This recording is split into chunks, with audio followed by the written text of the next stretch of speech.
उपराष्ट्रपति चुनाव में हार से डरे मोदी, क्रॉस वोटिंग का सता रहा डर, सांसदों को दे रहे ट्रेनिंग। जी हां, इस वक्त की बिग ब्रेकिंग निकलकर सामने आ रही है। आप देख सकते हैं, दैनिक भास्कर की खबर है। इसमें लिखा हुआ है कि उपराष्ट्रपति चुनाव 100% वोटिंग के लिए एनडीए सांसदों की ट्रेनिंग, बैलेट पर निशान लगाना, मोड़कर बॉक्स में डालना सिखाएंगे, मतदान से पहले मोदी डिनर देंगे। तो आप देख सकते हैं कि प्रधानमंत्री नरेंद्र मोदी के चेहरे पर, या यूं कहे कि एनडीए खेमे के चेहरे पर जो है साफ साफ क्रॉस वोटिंग का डर सता रहा है। इसीलिए उनको उपराष्ट्रपति चुनाव से पहले जो है ट्रेनिंग दी जाने की तैयारी हो रही है। यहां तक प्रधानमंत्री नरेंद्र मोदी उन्हें जो है डिनर भी देने जा रहे हैं। वोटिंग के एक दिन पहले, यानी कि 9 सितंबर को वोटिंग होगी, 8 सितंबर को प्रधानमंत्री नरेंद्र मोदी सभी सांसदों को डिनर देंगे। तो आप देख सकते हैं कि साफ साफ जो है एनडीए के चेहरे पर यह डर सता रहा है, क्योंकि जिस तरीके से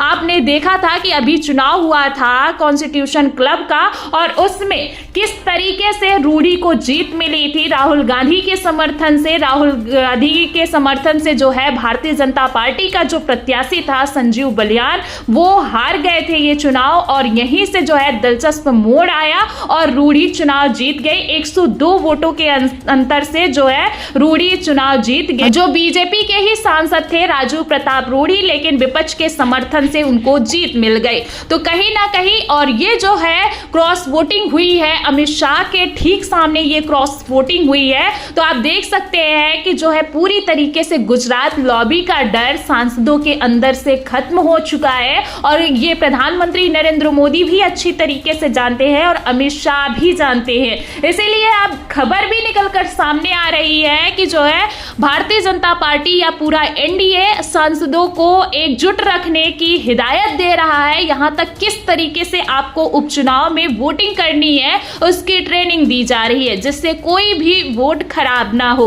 आपको बता दें, उपराष्ट्रपति चुनाव से पहले 100% वोटिंग के लिए एनडीए गठबंधन के सांसदों की ट्रेनिंग होने वाली है, और इंडिया टुडे की रिपोर्ट के अनुसार 3 दिन की वर्कशॉप में सांसदों को वोटिंग प्रोसेस के बारे में बताया जाएगा। ट्रेनिंग सेशन में सांसदों को बैलेट पेपर पर सही निशान लगाने, चुनाव अधिकारी की ओर से दिया गया पेन का इस्तेमाल करने और बैलेट पेपर को सही तरीके से मोड़कर बॉक्स के अंदर डालने की जानकारी दी जाएगी, ताकि वोट जो है अमान्य न हो। दरअसल गुप्त मतदान में पार्टी व्हिप लागू नहीं होता है। ऐसे में एनडीए का फोकस क्रॉस वोटिंग रोकने और अवैध वोटों को कम करने पर है। वहीं वोटिंग से एक दिन पहले 8 सितंबर की रात को प्रधानमंत्री नरेंद्र मोदी एनडीए सांसदों के लिए डिनर भी करेंगे। उपराष्ट्रपति चुनाव के लिए 9 सितंबर को वोटिंग होगी, उसी दिन काउंटिंग भी होगी। एनडीए ने महाराष्ट्र के राज्यपाल सीपी राधाकृष्णन को उपराष्ट्रपति उम्मीदवार बनाया है। उनका मुकाबला इंडिया कैंडिडेट और सुप्रीम कोर्ट के retired justice B Sudarshan Reddy से होगा। रिटायर्ड जस्टिस रेड्डी आंध्र प्रदेश से है, जबकि सीपी राधाकृष्णन तमिलनाडु से है। दरअसल उपराष्ट्रपति का चुनाव जगदीप धनखड़ की 21 जुलाई की रात अचानक इस्तीफा देने की वजह से हो रहा है। 74 साल के धनखड़ का कार्यकाल 10 अगस्त 2027 तक है। फिलहाल आप देख सकते हैं कि जिस तरीके से एनडीए में उपराष्ट्रपति चुनाव में क्रॉस वोटिंग का डर सता रहा है, यानी कि जिस तरीके से प्रधानमंत्री नरेंद्र मोदी हिदायत दे रहे हैं, सांसदों को डिनर भोज दे रहे हैं, वो कहीं ना कहीं ये साफ संदेश दे रहा है कि क्रॉस वोटिंग का डर उपराष्ट्रपति चुनाव में पूरे एनडीए के चेहरे पर साफ साफ तौर पर झलक रहा है। फिलहाल आप सभी को क्या लगता है, क्या भारतीय जनता पार्टी के सांसद इंडिया गठबंधन के प्रत्याशी को वोट कर सकते हैं? कमेंट बॉक्स में अपनी राय जरूर दें।